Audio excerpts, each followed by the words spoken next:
Nur noch ein paar Sekunden, sagst du zu dir selbst, während du weiter und weiter scrollst. Ein Like hier, ein Post von deinem Lieblingsinfluencer da. Die Uhrzeit beachtest du schon lange nicht mehr. Langsam fallen dir deine Augen zu und mit einer letzten unbewussten Bewegung scrollst du noch ein Stück, bis du schließlich eingeschlafen bist. Heute sind wir online, bis direkt vor dem Einschlafen und gleich nach dem Aufwachen. Wir surfen, egal wo wir sind, durch Social Media.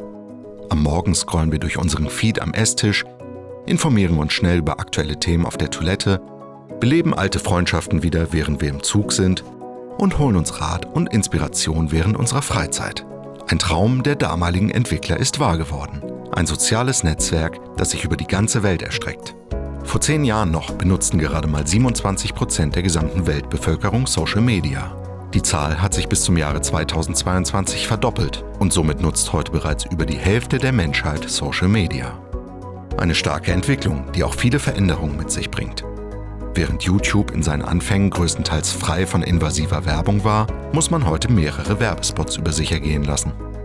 Oftmals kann man diese Spots auch gar nicht mehr überspringen. Wenn du nicht für das Produkt bezahlst, bist du das Produkt.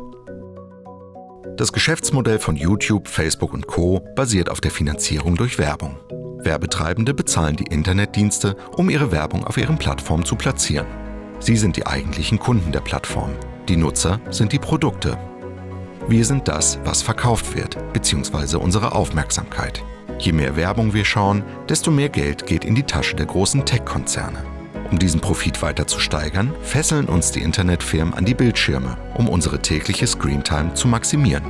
Ermöglicht wird dies durch Technologie, die bewusst die Schwachstellen des menschlichen Gehirns ausnutzt, um unser Verhalten so zu lenken, dass wir möglichst viel Zeit an unseren Smartphones verbringen. Das Fatale daran? Wir merken nicht mal, dass es passiert. Alles auf unseren Screens wurde dort aus einem Grund platziert, sei es in einer bestimmten Farbe, Größe oder getriggert durch eine bestimmte Geste. Unser Homescreen ist beispielsweise übersät mit kleinen roten Kreisen, die wir als Benachrichtigung kennen. Ein Signal dafür, dass in der App etwas Neues passiert ist. Die Farbe Rot wurde bewusst gewählt, da sie als Signalfarbe instinktiv unsere Aufmerksamkeit weckt.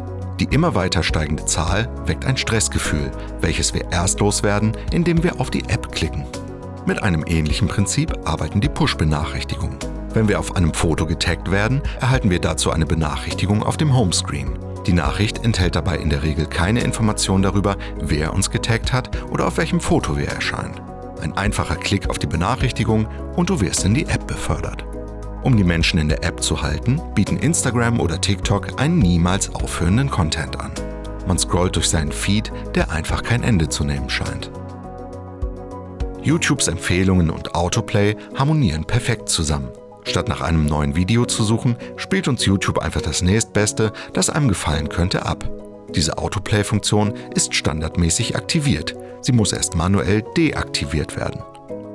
Der Like-Button, welcher früher dazu gedacht war, ein nettes Feedback zu hinterlassen, erzeugt heute ein Suchtgefühl.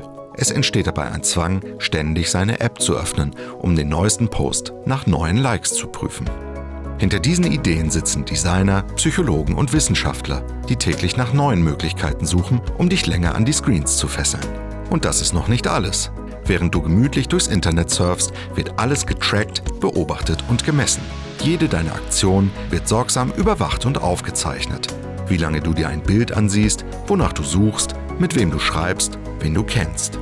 Algorithmen werden mit all diesen Daten gefüttert, um dir noch bessere Vorschläge machen zu können, welche wiederum deine Screentime erhöhen sollen.